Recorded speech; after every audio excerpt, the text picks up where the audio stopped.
sih kasusnya Niki, laporan Niki lebih cepat, sementara yang pidana lebih lama gitu loh. Sementara Laporan ini kan Niki yang mana maksudnya? yang prestasi itu Ya lebih kan cepat. kita gugat, nggak ada masalah. Itu kan saya Sementara gugat. yang pidana justru terkesan diperlambat. Ya jangan tanya ke saya dong. Tanya kepada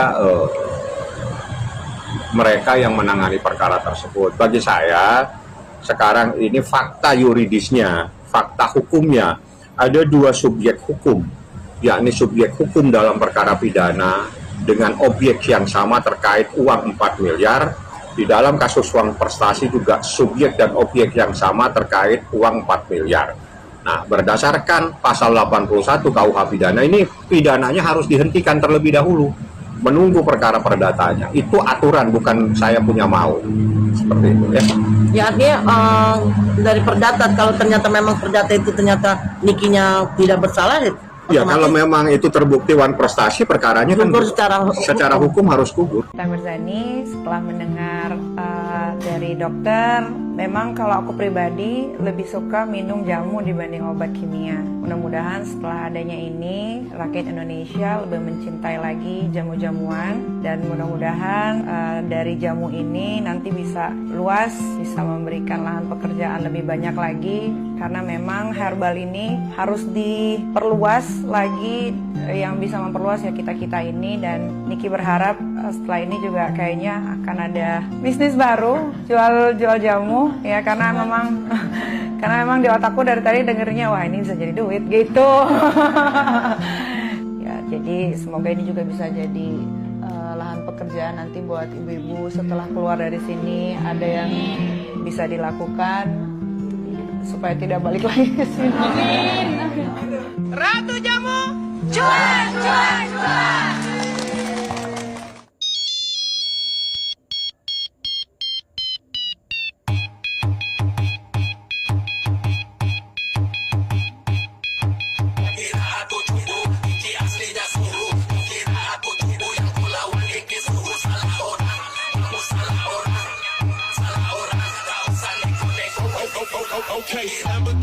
Pasal 6 huruf B dijelaskan tidak boleh berkomentar yang tidak patut dan tidak wajar terhadap perkara dijawab. Kemudian di pasal 14 dan 15 ya, saya sebagai kuasa hukum di dalam perdata dan penasihat hukum di dalam pidana dari klien kami Dr. Reza dan Dr. Altobah Mufid bebas berpendapat di dalam pengadilan, di luar pengadilan, sebagaimana di pasal 14 dan pasal 15 Undang-Undang 18 tahun 2003. Nah, yang lain itu siapa? Ya, mereka berpendapat begini.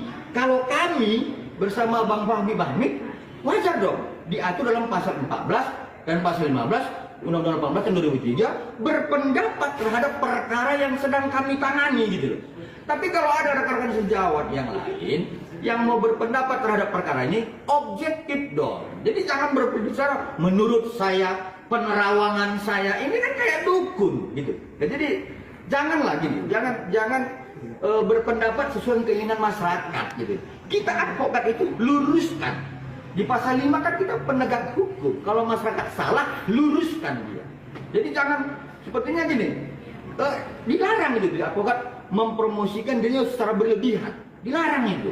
Ya jadi di mana dia berada, ya, tolonglah organisasi advokat ini dilihat supaya nggak liar ini gitu.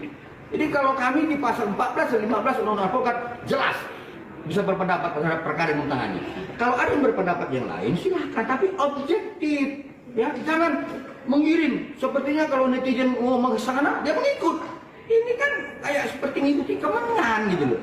Jadi jangan ini menciptakan pro kontra di masyarakat, jangan. Ya, ini klien kami juga sudah jadi korban, kasihan klien kami. Ya, seperti itu. Bang, kondisi dari Dokter Reza sendiri saat mengetahui beliau ternyata dilaporkan oleh Bang Fahmi sendiri gimana Bang? Ada omongan nggak Pak Bang? Kekhawatirannya beliau gitu. Nah, jadi begini, karena itu dilihat, ini klien kami ini kan begini. Selain dia berprofesi dokter, dia kan sering juga baca undang-undang, sering baca hukum acara ya.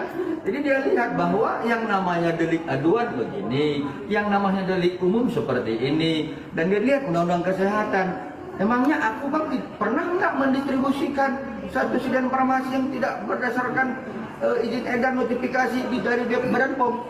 Ya, coba lihat diperiksa dokumennya, ya ternyata tidak ada. Tapi ketepatan ya di samping saya ini legal corporate ya yang menangani tersangka khusus itu, tolong Mas Dede dijelasin ada nggak kita mendistribusikan satu produk yang tidak memiliki izin edar seperti itu? Saya jelaskan sama sekali tidak ada. Semua produk yang kita edarkan atas izin BPOM. Oke, jelas ya? Oke. Ya, selain beliau, saya juga periksa dokumennya gitu. Jadi kalau misalkan ada tadi rekan-rekan media mencari kesalahan dan sebagainya, nanti kita buktikan. Ya, lama-lama saya sudah gemas juga gitu. Ini klien saya sudah baik-baik, ya ini jadi korban, terus dicari-cari kesalahan. Ini saya juga karena nggak terima. Anjir gila, ini Nikita Mirzani cantik kali sumpah. Kalian udah nonton video ini? Sumpah aku fokus ke muka Nikita Mirzani, glowing kali, cantik kali sumpah. Ini mataku nggak salah ya lihat dia ini. Sumpah cantik kali.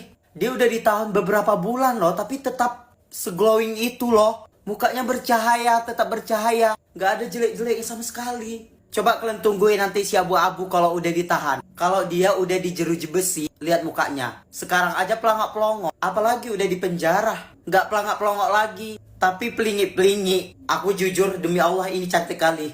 Nikmir, koin aku, semangat. Love you, miss you. Nikita Mirzani jadi duta jamu di Lapas Pondok Bambu. Bagus, gue apresiasi agar lu mempertahankan perilaku baik lu seperti ini sampai akhir zaman ya. Jangan lagi berteman sama geng huru-hara. Kalau misalnya lu lepas, kalau lu nggak lepas ya bagus ya.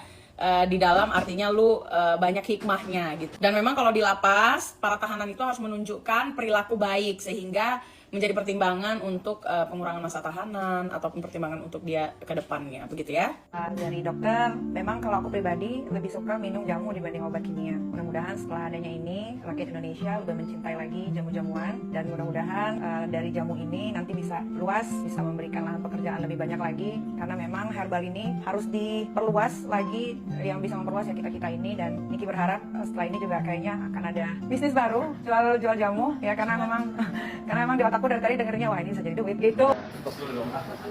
Ini abang datang ke sini juga untuk support Niki seperti itu ya? Ya, pastinya. Karena memang satu, lawyernya Nikita Mirzani adalah abang kita. Kita sama-sama alumni Dokter Jayabaya.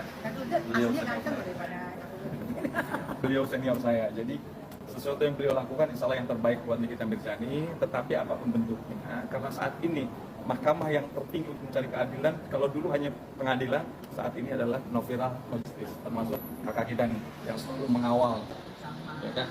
Jadi mudah-mudahan ini bisa menjadi salah satu poin bagi para pencari keadilan khusus hari ini adalah Nikita Mirzani ya kak ya? Ya siap, pasti.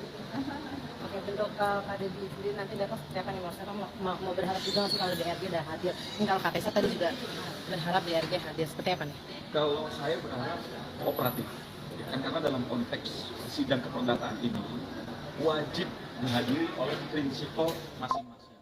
Apa sih tujuan hukum? Tujuan hukum kan yang pertama mencari kepastian, mencari keadilan, dan jelas peraturan Jaksa Agung, peraturan Mahkamah Agung, peraturan Kapolri sebelum masuk kepada substansi pokok perkara diutamakan untuk mediasi. Kalau sudah ngobrol begini kan, masa selama kita manusia ciptaan Tuhan kita kebuka hatinya, gitu loh. Jadi selama kita bisa duduk bareng, bisa ngobrol mencari solusi, ngapain harus ke pokok perkara? Oh manusia nggak ada yang sempurna, mungkin kemarin aku hilaf, mungkin salah, ya udah saling memaafkan. Itulah fungsi mediasi diatur di dalam peraturan Mahkamah Agung nomor 1 2016. Jadi wajib nih kedua belah pihak prinsipnya wajib datang, walaupun even though sudah menunjuk pengacara masing-masing. Jadi ketika masuk ruangan yang mediasi, kita sebagai pengacara di luar.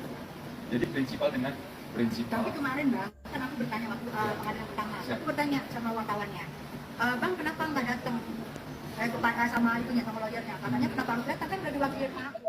Aku langsung bilang, oh begitu, baiklah. Karena aku pikir dia juga harus datang, tapi lawyernya ngomong kan sudah diwakilkan sama saya, kenapa harus datang? Nah, itu gimana? Nah, itulah yang harus kita kasih pemahaman. Ya.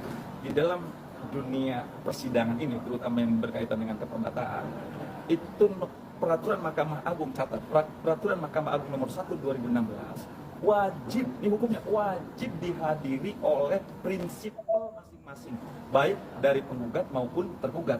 Dalam konteks ini adalah penggugatnya Nikita Mirzani didampingi kuasa hukumnya Bang Fahmi, kemudian tergugatnya RG didampingi kuasa hukumnya bla bla bla, brother kita gitu. Jadi wajib dulu nih Ya kan, makanya pasti kalau hari ini tidak hadir prinsipalnya akan dikasih kesempatan 3 kali. Setelah 3 kali barulah masuk ke pokok perkara. Artinya untuk mediasinya deadlock. Balik lagi ke pokok perkara, langsung masuk persidangan, nanti dibacakan gugaannya. Ya, penggugat akan jawab. Kemudian penggugat replik, tergugat duplik, seperti yang saya jelaskan kemarin. Nah, berarti kan sekarang kan ini yang kedua, Bang. Kedua ini kan berarti mediasi. Masih menunggu. Kan Masih berarti pihak, para pihak. masih menunggu para pihak kan? Betul. Oke. Jika ketemu 3 kali, jika ini yang kedua itu udah kedua nggak datang. Betul. Berarti nanti yang topik kan ketiga. Yang ketiga. Oke, ketiga jika dalam topik itu tidak datang juga, Deadlock. nah, udah deadlock pulang kita. Jadi mediasinya tidak terjadi titik temu. Ya udah, nanti hakim yang akan memutus dalam proses persidangan. Silakan baca gugatannya, silakan jawab, silakan repliknya mana, silakan dupliknya mana, silakan buktikan mana bukti perjanjiannya, mana bukti WA-nya, bukti petunjuknya yang berkaitan dengan gugatan non-prestasi. Gugatan non-prestasi itu bicara tentang perjanjian. Ya, isinya payung hukumnya adalah pasal 1320 Kitab Undang Hukum Perdata. Apa isinya? Ada di situ berkaitan dengan syarat sahnya perjanjian. Apakah dulu RG dengan NM ada perjanjian? Tolong dong NM, aku ingin produk, tolong dong kamu iklanin, tolong dong aku menunjuk kamu sebagai ambasadornya apalah gitu kan, supaya produknya dia laku. Kalau memang itu ada, dan itu terbukti nanti dalam proses persidangan, saya yakin 100% NM akan menang dalam proses persidangan. Apalagi kedua belah pihak tidak anak-anak tidak dibawa Nah, kalau udah cakep. jadi Mas Barang Yes. ini ada barang Itu cakap secara hukum, betul. begitu Pak. Begitu Pak. Jadi ada dewasa ya. Jadi yang kedua adalah cakap secara hukum, udah dewasa. Jadi tidak diintervensi siapapun. MM sama RG memang kemauannya sendiri untuk mengikatkan diri. Yang ketiga ada objeknya, objek yang dibicarakan apa? Skincare ya kan? Skincare-nya kan jelas tuh ada. Kemudian ada klausul yang halal, bukan mencuri atau yang bertentangan dengan norma. Jadi kalau keempat unsur yang tadi terpenuhi, maka perjanjiannya sah, dan saya yakin gugatan non prestasinya NM menang. Amin. Oke. Memang ada, jelas. Oke Bang, tapi kan ini ada pihak-pihak dari kejaksaan dan polisi juga. Oke, turut akan juga. dihadir. Oke. Ini seperti apa nih kalau Tadi tidak malam hadir juga? saya berdiskusi sama Pak Suami. Jadi ini memang strategi yang bagus dari beliau ya. Kenapa? Kemarin itu P21 itu tidak jelas, ngambang. Padahal dari awal masa penahanan ini sudah mau habis. Kenapa pada saat injury time malah P21? Ternyata itu betul-betul dilakukan strategi yang jitu oleh Bang Fahmi untuk menggugah Jaksa Agung atau Kapolri. Kenapa ini berkas ini kok lama banget gitu loh? Kalau memang terpenuhi unsurnya cepatlah dipersidangkan gitu loh. Kalau memang enggak, cepatlah DSP 3 gitu. Jadi ada kepastian hukum, enggak mengganjal. Kenapa? Udah perpanjangan 2 kali loh extendnya. Polisi jelas di pasal 24 Kitab Undang Hukum Acara Pidana punya kewenangan untuk menahan 20 hari. Kemudian extend 40 hari. Setelah 60 hari selesai, maka polisi punya kewenangan juga nih untuk memohon kepada pengadilan. Maka dia mengajukan ke pengadilan, disetujui 30 hari pertama. Ternyata belum terpenuhi juga unsurnya. Harusnya kalau udah tidak terpenuhi ya udah DSP 3 aja. Atau karena mungkin ya ada sesuatu akhirnya dipaksakan lagi, perpanjang lagi mohon pengadilan